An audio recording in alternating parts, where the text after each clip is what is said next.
I go Siddon Chuk for una Matta, make I foresee how to take Helep una fight insurgency. President Buhari and South Sudan this one.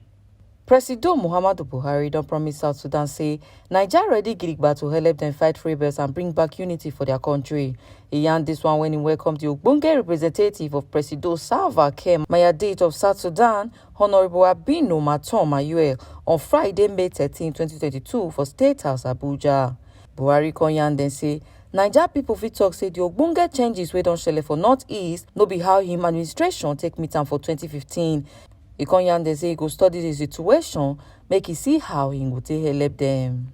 Honorable Ayuel kon yarn how rebels wey be like Naija Boko Haram don kill anti-fitifi South Sudan finish. He kon say they beg him big brother make them join body wella for security matter, especially the training when Naija go train their forces based on say Buhari get better experience for that area.